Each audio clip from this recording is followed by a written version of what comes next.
Vote of percentage हमको बढ़ाना ही पड़ेगा। भगवान राम के ऊपर वोट डलवाओ, जो नहीं डाले वो भगवान राम का खिलाफ। भगवान राम के ऊपर वोट डलवाओ, जो नहीं डाले वो भगवान राम का खिलाफ। सही बात।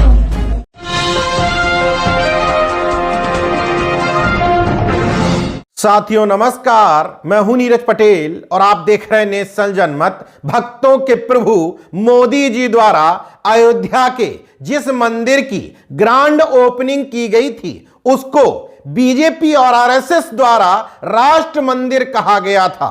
नेशनल जनमत लगातार इसका जवाब ढूंढ रहा था कि देश भर में तमाम सारे मंदिर विद्यमान हैं, फिर इसी मंदिर को चुनाव से पूर्व उद्घाटन करते हुए राष्ट्र मंदिर क्यों कहा जा रहा है। नेशनल जनमत के हाथ एक वीडियो लगा है जिसने नेशनल जनमत के दो सवालों के जवाब दे दिए हैं।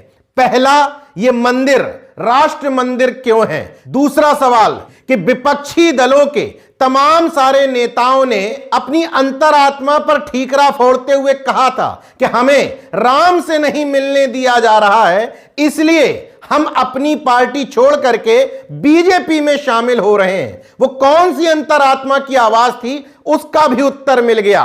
पहले इस वीडियो को सुनिए।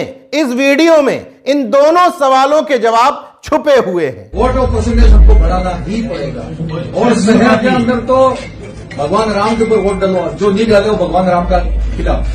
सही बात।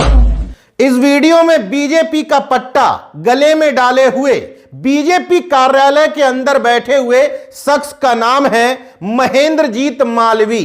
इनको राजस्थान की बांसवाड़ा डूंगरपुर सीट से बीजेपी के मौजूदा सांसद कनकमल काटार का टिकट काट करके प्रत्याशी बनाया गया है, जबकि बामुश्किल 13 दिन बीते हैं जब कांग्रेस से बीजेपी में आए थे।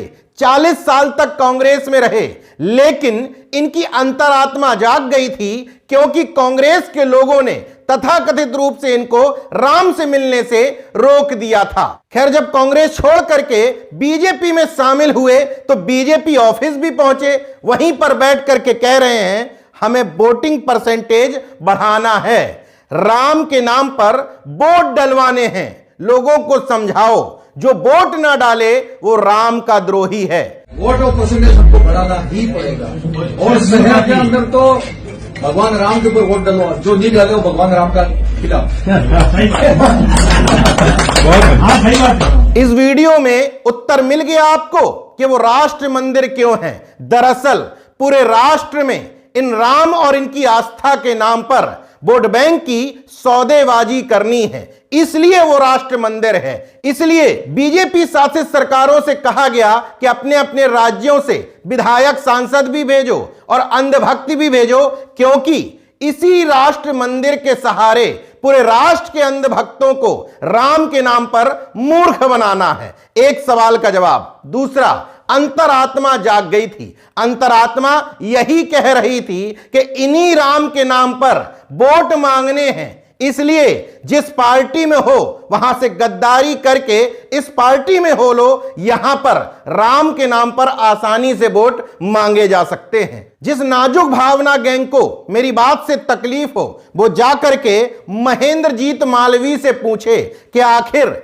बीजेपी ऑफिस में बैठ करके तुमने क्यों कहा कि राम के नाम पर वोटों की सौदागरी और दलाली करनी है। एजेंडा एकदम स्पष्ट है कि राम के नाम का इस्तेमाल करके लोगों को धार्मिक और मतांध बनाना है और उसके नाम पर वोट बैंक की सौदागरी और बाजीगरी करनी है।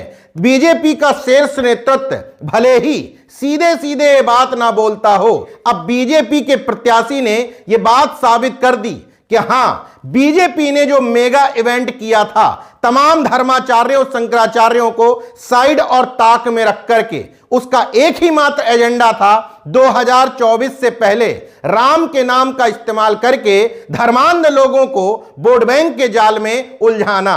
मगर बीजेपी और आरएसएस के लोगों ने जो तैयारी कर रखी थी उसके अनुरूप रिस्पॉन्स नहीं मिला तो कोई बात नहीं। ED, CBI, income tax, EVM तमाम हथियार हैं जिनके दम पर इस देश की जनता का वोट लूटा जा सकता है। देखते रहिए नेशनल जनमत। जागरूक और सजग बने रहिए। जय विज्ञान, जय संविधान, जय लोकतंत्र। धन्यवाद।